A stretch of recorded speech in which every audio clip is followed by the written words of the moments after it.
कभी कराची की भरी हुई हड़बड़ वाली गलियों में एक आदमी रहता था जिसका नाम अहमद था। वह टैक्सी चलाता था और लोग उसकी बहुत इज्जत करते थे। वह अमीर न था न ताकतवर, मगर उसकी सच्चाई चमकती थी जैसे अंधेरे में रोशनी। कई साल पहले उसकी पुरानी पीली टैक्सी में उसे चमड़े का थैला मिला जिसमें ढेर सारे रुपए थे। उसने थैले का मालिक ढूंढा, एक थका हुआ व्यापारी, और उसे लौटा दिया बिना एक पैसे का लालच। तब से लोग उसे अहमद अमानतदार कहते थे। मगर जिंदगी उसके लिए आसान न थी। उसकी बीवी आयशा को बुखार था जिसने उनकी छोटी सी जमा पूंजी खत्म कर दी। उसके 2 बच्चे अक्सर भूखे सोते थे।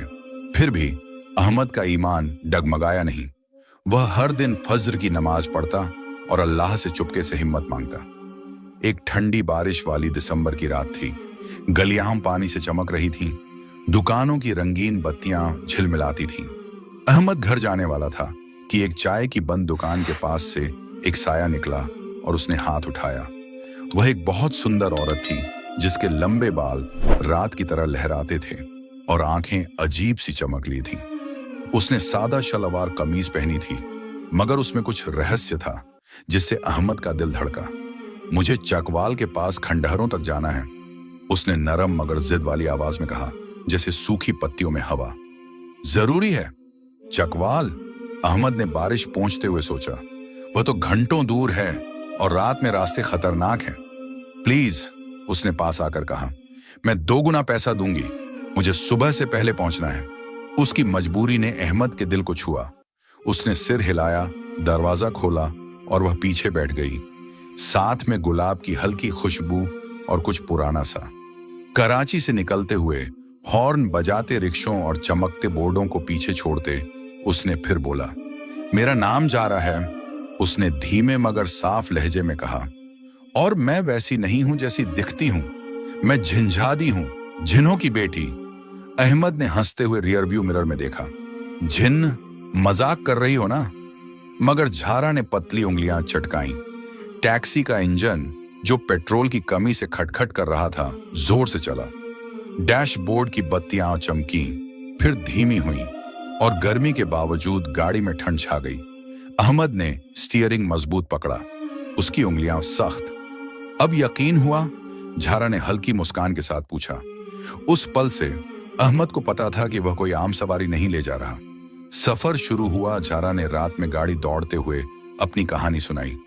वह जिन्हों के कबीले की थी जो एक पवित्र ताबीज की हिफाजत करता था। यह ताबीज नबियों के जमाने में बना था, जिसमें अल्लाह की रोशनी थी जो बुराई को रोकती थी। मगर एक जादूगर मलिक, जिसने अपनी रूह शैतानी ताकतों को बेच दी थी, ने उसे उनके छिपे हुए आलम से चुरा लिया। मलिक इसकी ताकत को बिगाड़ना चाहता था ताकि इंसानों और जिन्हों की दुनिया में तबाही मचे। झारा को उसे वापस लाने का काम मिला था, मगर ताबीज अब चकवाल के खंडहरों में छिपा था, जादू के पर्दों से ढका, जिसे सिर्फ साफ दिल वाला इंसान खोल सकता था। मुझ में क्या खास है? अहमद ने कांपती आवाज में पूछा, जब शहर पंजाब के अंधेरे मैदानों में बदल गया। क्योंकि तेरा दिल साफ है, झारा ने जवाब दिया। मैंने तुझे देखा अहमद, तू सच्चाई और ईमान से जीता है, चाहे कितना नुकसान हो, इसलिए मैंने तुझे चुना। उनका सफर खतरों से भरा था। रास्ता मुड़ता और चमकता, कभी रेत का समंदर बन जाता, फिर वापस दिखता। एक बार वे गहरे जंगल में पहुंचे, जहां पेड़ जिंदा लगते थे। उनकी टहनियां बिना हवा के हिलती, धीमी फुसफुसाहट करती। झाड़ियों में आंखें चमकती, पीली, लाल, बिना पलक। अहमद ने चुपके से दुआएं पढ़ी। उसका ईमान डर के खिलाफ ढाल बना। आधी रात के करीब झारा ने एक छोटे गांव में रुकने को कहा, जहां हाईवे के पास एक चाय की दुकान थी। एक टिमटिमाती लालटेन के नीचे एक बूढ़ा सफेद दाढ़ी वाला गर्म केतली के पास बैठा था। उसका नाम बाबा फरीद था और उसकी आंखें चमकती थीं जैसे वह झारा को पहले से जानता हो। यहां आराम करो, उसने मीठी चाय देते हुए कहा। आगे का रास्ता खतरों से भरा है। चाय पीते वक्त बाबा फरीद ने अहमद के हाथ में एक छोटा नक्काशी वाला ताबीज थमाया। यह गर्म था, उस पर कुरान की आयतें लिखी थीं। इसे पास रख, उसने चेताया। आज रात बुराई तेरा पीछा करेगी। गांव से थोड़ा आगे गए कि हवा भारी हो गई। और एक डरावनी गुर्राहट गूंजी। अचानक टैक्सी को काले सायों ने घेर लिया। मलिक के गुलाम, जिन्न जो उसके जादू से बिगड़ गए थे, उनके रूप धुआं और साए थे। आंखें लाल जलती थीं, नाखून गाड़ी की धातु पर खरोंच रहे थे। अहमद का दिल जोर से धड़का जब वे चीखे। उनकी आवाजें नफरत से भरी थीं। रुको मत, झारा ने चिल्लाया। उसके हाथ चांदी की रोशनी से चमके, मगर गाड़ी हिली। इंजन उनके हमले के बोझ से कमजोर पड़ा। अहमद ने बाबा फरीद का ताबीज पकड़ा और सूरह अल फलक पढ़ना शुरू किया। बुराई से पनाह की दुआ। उसकी आवाज पहले कांपी, फिर मजबूत हुई, ईमान से गूंजी। साए चीखे जैसे जल गए हों और अंधेरे में गायब हो गए। झारा ने उसे देखा। उसकी आंखों में हैरत और राहत थी।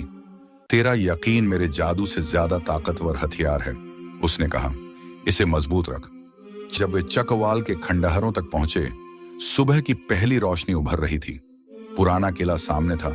इसके टूटे पत्थरों से अजीब सी आवाज आ रही थी। झारा ने बताया कि ताबीज खंडहर के बीच में है। जादू और मलिक के एक गुलाम जिन्न से बचा हुआ। अंदर हवा धूल और जादू से भारी थी। रास्ते भूल भुलैया जैसे मुड़ते थे, जालों से भरे जो अहमद की हिम्मत और अक्ल को परखते थे। एक कमरे में फर्श पर टाइल्स थीं। झारा ने चेताया कि गलत टाइल पर पैर रखने से तबाही आएगी। अहमद ने गहरी सांस ली, अल्लाह के नाम पढ़े और सिर्फ उन टाइल्स पर कदम रखा। फर्श टिका रहा और वे आगे बढ़े। आखिर में वे एक बड़े कमरे में पहुंचे, जहां पवित्र ताबीज एक मेज पर था। हल्की सुनहरी रोशनी चमक रही थी, मगर सामने एक विशाल जिन्न खड़ा था। उसका बदन आग में लिपटा, आवाज गड़गड़ाहट सी। कोई नहीं गुजरेगा, वह दहाड़ा। झारा आगे बढ़ी, उसका जादू चमका। ये मेरी लड़ाई है, उसने अहमद से कहा। पीछे रह। जो हुआ वह जादुई ताकतों की टक्कर थी। झारा की चांदी की रोशनी जिन्न की आग से भिड़ी।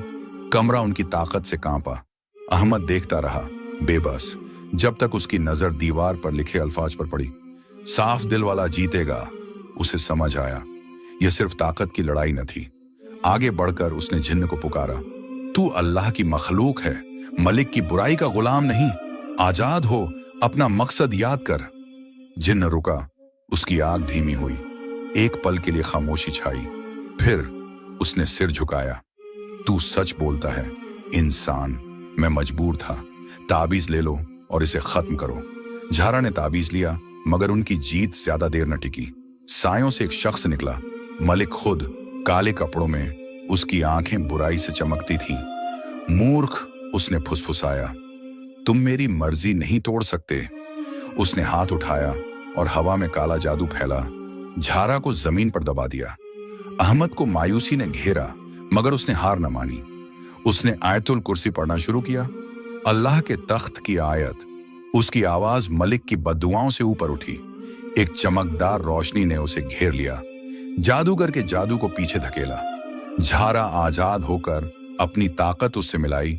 उसकी दुआएं उसकी नमाज से जुड़ी। मिलकर उन्होंने मलिक को पीछे धकेला। एक आखिरी दर्द भरी चीख के साथ वह गायब हो गया। उस अंधेरे गहराई में भेजा गया जहां से आया था। थककर झारा ने अहमद की तरफ देखा। तूने मेरे कबीले और ढेरों जिंदगियां बचाई, उसने कहा, और सोने जवाहरात का संदूक लाई। इसे इनाम मिले। मगर अहमद ने सिर हिलाया। मैंने यह दौलत के लिए नहीं किया। मेरा ईमान और मेरा खानदान मेरी दौलत है। झारा मुस्कुराई, उसकी आंखों में गर्म चमक थी। तो मैं तुझे दुआ दूं, तेरी बीवी ठीक हो, तेरे बच्चे कामयाब हों और तेरा दिल सुकून पाए।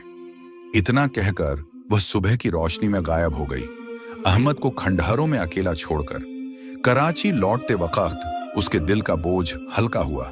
घर पहुंचकर उसने आयशा को उठकर बैठे पाया। उसका बुखार चला गया था। जल्द ही उसकी टैक्सी का धंधा चल निकला। मगर असली इनाम वह कहानी थी जो शहर में फैली।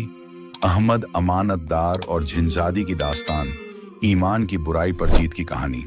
सबक, असली दौलत सोने या ताकत में नहीं, बल्कि ईमान, सच्चाई और सही काम करने की हिम्मत में है।